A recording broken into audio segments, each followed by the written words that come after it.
અપ્પમ બનાવવાના છે. અપ્પમ અને અપ્પમ કહેવાય. ઘણા અપ્પમ કહેતા હોય, ઘણા ગપગોટા કહેતા હોય. ગપગોટા બનીને રેડી થઈ ગયા છે. આને છે ને કડકડા હોય ને તો વધારે મજા આવે છે. અને આમાં છે ને મેં લીમડો નાખ્યો ને એની સ્મેલ આવે છે. તું વિડિયો ચાલુ કર. હેલો ટુ ફેમિલી, કેમ છો? હું સ્કૂલેથી આવી ગઈ છું અને કાલ અમારે રમત ઉત્સવ રમવાની છે. તા તમારી મમ્મી જો કાક પડી કે એવું લઈ ગયું છે. મને શું ખબર એ હું મનાવશે. હું એને પૂછી લઉં પહેલા. હે નાકમાં આવ્યું પેલા ઈ લૂસી લઉં પેલા હું લે. આમ જો જીમડી નો સારું લાગે. આમ જો તો ગોબરી આનો આ છે ને પેકેટ છે રવાનું. શું ખાવું તાર રવાનું બોલ? પાણીપુરી. પાણીપુરી રવાની. આમ તો બને હો. જો અમે રવો લાવ્યા છે બેકિંગ અને છે ને અમારા જીનુને આમાંથી આજ કંઈક નવીન બનાવી દેવાનું છે જે મેં ક્યારે નથી બનાવ્યું. ગપગોટા બનાવવા માટે હું લાવી છું રવો. તાજી નથી ખાવાનું હે? તે ખાતો ક્યારે ગપગોટા? નહીં મમ્મી ખવડાવે તો ખાઈ ને તો કા આજે તો નાની ને ના તો મોટી થઈ ગઈ. મોટી થઈ ગઈ. ટેસ્ટ કરીને બતાવો પીવાની લે પણ તું છે ને મારા માટે તો નાની જ રેશ. તો હામે વઈ જઈશ ને તો નાની જ રેશ. નથી નાની જ રેશ. જો તું મને દેશમાં મૂકી જા નહીં મૂકવાની જ નહીં. તને ક્યાંય માં થઈ ગઈ. જો છે ને તું મને દેશમાં મૂકતે પછી તું સાયકલ રમકડા પછી તું મને બસમાં બેસીને લેવા આવજે પછી હું સરપ્રાઈઝ સરપ્રાઈઝ આપું એમ તને હું જો તો મારી દીકરીને સરપ્રાઈઝ આપો એ ગામડે વઈ જાય પછી હલાગી વઈ જતા ઈસ્તા ખાવા. જો બાવણું બંધ રાખ્યું. અમારે બહાર છે ને ઘંટીનો અવાજ આવે છે. બહુ ઘંટી ચાલુ છે તે મેં બંધ કર્યું છે. દરવાજો અવાજ ન આવે ને એટલે બંધ કર્યું છે. આ તે દિવસ હું લાવી હતી ને તો મેં છે ને આનું શું કહેવાય કાગળિયો તોડ્યો નથી. પણ મેં કીધું ધૂળ સડી જાય ને તો કાગળ કાંઈ તોડવો નથી. આમના પેકિંગ જ મેં મૂકી દીધું હતું. જો આમાં છે ને અપ્પમ બનાવવાના છે. અપ્પમ અને અપ્પમ કહેવાય. ઘણા અપ્પમ કહેતા હોય, ઘણા ગપગોટા કહેતા હોય. તમે શું કહેજો કમેન્ટ કરજો. અમે તો કાંઈ ન કહેતા કેમ કે અમે ક્યારે બનાવ્યા નહીં ને તો હું કહેવાનો દાવા એમ બનાવ્યા હોય તો ક્યારેક બોલું થાય ને એમ. પણ મારા ભાભીની બનાવતા ને ગપગોટા કે પણ આને અપ્પમ પણ કહેવામાં આવે છે એમ કહું તમને. મસ્ત છે. આ હતી ને એટલે ન બનાવતા. માગવું ઓછું ગમે બધાને. આ બધું હવે કટિંગ કરવાનું છે.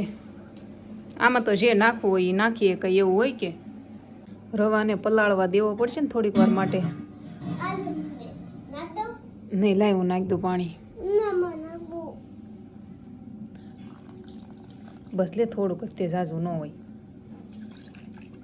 જો મસાલો કટિંગ કર્યો છે. આમાં કોબી અને ટમેટા કાંદા મરચાં ધાણા તો નથી નાખવાના નકર બે નંબર ખાહે નહીં. આમાં બીજું બધું કંઈક અલગ મસાલો હોય એડ કરવાનો પણ હું કાંઈ નથી નાખતી કેમ કે મસાલો વધી જાય નકર રવો ઓછો પડશે એવું થાય. એટલે વધારે બનાવવાના છે ને તો હાવ થોડોક મસાલો એડ કરીને બનાવું છું. હાલો આમાં જો તમારે બેકિંગ સોડા નાખવા હોય ને તો હળદર નહીં નાખવાની અને હળદર નાખવી હોય તો બેકિંગ સોડા નહીં નાખવાના. જો આમાં થોડું એવું તેલ લીધું છે. આમાં રાઈ ઉડાડવાની છે. થોડોક એવો વઘાર કરવાનો છે. કરી નાખીએ.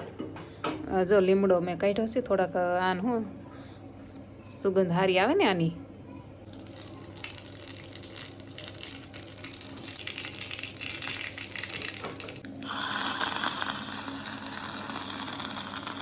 રાઈ વધી ગઈ એવું લાગે છે પણ વધી ગઈ થોડીક જ નાખવાની પણ કાંઈ વાંધો નહીં.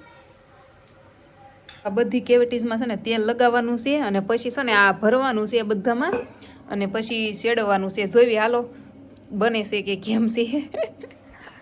આપણે ક્યારેક કર્યું નથી પણ કોઈકને પૂછીને મેં ટ્રાય કરી છે. મારા ભાભીને પૂછ્યું હતું તો એણે કીધું છે એવી રીતના મેં કર્યું છે. પણ જોઈએ બને છે કે નથી બનતું.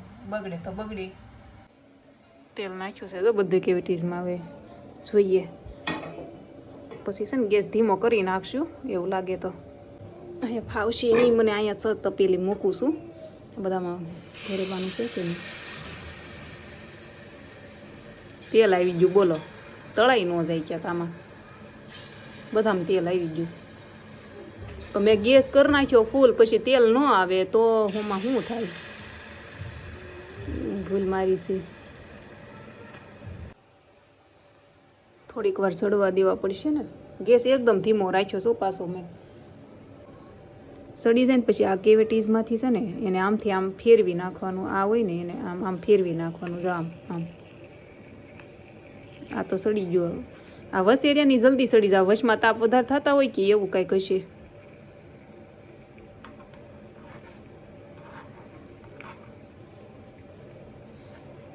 આ સીમ તો જો હર બોલો લ્યો સમજી લેવી જો હે તોય નહીં ફરે મારથી તો ફર્યું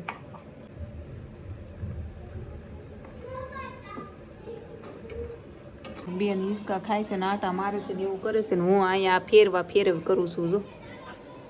જો આ બધા છે ને નાના નાના શેપમાં પડ્યા છે. મેં મોટા બહુ ઓલામાં આમ ઉઠલામાં ઓલા થતા બહુ. અમારી બેન ધાબે એક ગાંઠ લઈને વૈયા ગયા છે ખાવા. કા સાસ લેવા આવી કે તીખું લાગે ને તે સાસ લેવા આવી. ઢોળતી નહીં નથી નાખ્યું જાજુ જરીક જ નાખ્યું બાપા. જો બની ગયા આવા બન્યા છે. સોડા નાખ્યો નહીં ને તે બહુ ફૂલ્યા નથી પણ તમે બનાવો ને તો સોડા નાખજો. પણ આ છે ને ખાવામાં બહુ મજા આવે છે. હા છે ને કડકડા થઈ ગયેલા હોય ને તો વધારે મજા આવે છે ખાવાની. તો તમે છે ને આ બાજુ આવું બેન આવ્યા સાસ લઈને. મરચું નથી લીમડો છે. और બેન ને ખાવાના છે કાજી ક્યાં મજા આવે ખાવાની. આમાં છે ને આ વખતે આપણે બને એટલે આમાં મરચું નહીં નાખી. બહુ મજા આવે ખાવાની. અમારી વાડીમાં 3 રીંગણા આવ્યા છે ફેમિલી. જોવો કેવા મસ્ત મસ્ત અને ઈ તે મસ્ત ઓળકા રહી ગયો. ખાઈ લીધું મજા આવી ગઈ. આ કડકડા હોય ને એટલે મજા આવે. એમાંય રવો છે ને કચ થાય ને એટલે ખાવાની મજા કંઈક ઓર હોતી છે. તમે બેન ધરાઈ ગયા. અમારી બેન ધરાઈ ગયા. પણ હું તમને કહેતી હતી કે આમાં મસાલો કેમ હું વધારે ન નાખું. આમ જોવો આવું થાય. મારી બેને જોવો ઉડાડ્યું બધી. જોવો જો એને ન ભાવે મરસા ટમેટા કાંદા કાંઈ ન હાલે. સકાળ એમ કહે છે મને કાલે નાસ્તામાં બનાવી દેજે પણ એ કે કાંઈ નાખતી નહીં મસાલો આમના બનાવી દેજે નકરા રવાનું બોલો. તો મેં કીધું વાંધો નહીં હાલ ને કરી દઈશ. ફેમિલી રાજ આવ્યા ખાન વહી ગયા. બોલો મેં કટ ન મારી. એમાં એવું છે અમારી બેનને જો નીંદર આવતી હતી ને હુવડાવાની હતી. કાલે ને રમત ઉત્સવ છે ને તો વહેલા જવાનું છે 8:30. તે મેં કીધું આજ આપણે વહેલા હોઈ જાવ. તે નવરા થવાનું હતું વહેલા તે કટ મારવાની ભૂલાઈ ગયું. અત્યારે યાદ આવ્યું તો પછી છે ને મેં કીધું હાલ કટ પૂરી કરી દઉં અને હું હોઈ જાઉં. નકર સવારમાં હું જાગીશ તો આને મૂકવા જાય ને. નકર આને 8:30 પહોંચવાનું છે સ્કૂલે. 8:30 છે તો સારું હાલો હોઈ જાઉં. હોઈ જઈશ તો અત્યારે જો જીનુના સ્કૂલ છે ને જવાનું છે અને ત્યાં કંઈક બતાવવાનું હશે ને તો હું જઈશ ને તો બતાવીશ. નકર આપણું ડેઈલીનું રૂટીન આવશે કાંઈ. હાલો હોઈ જાઉં. ગુડ નાઇટ બધાને. તમારે ઠંડી કેવી છે કહેજો. અમારે આજ ઓછી છે નહીંતર તો હું સ્વેટરને એવું પહેરીને હોઈ જાઉં. મોજા સ્વેટર પહેરીને પછી હોઈ જાઉં એવું કરું.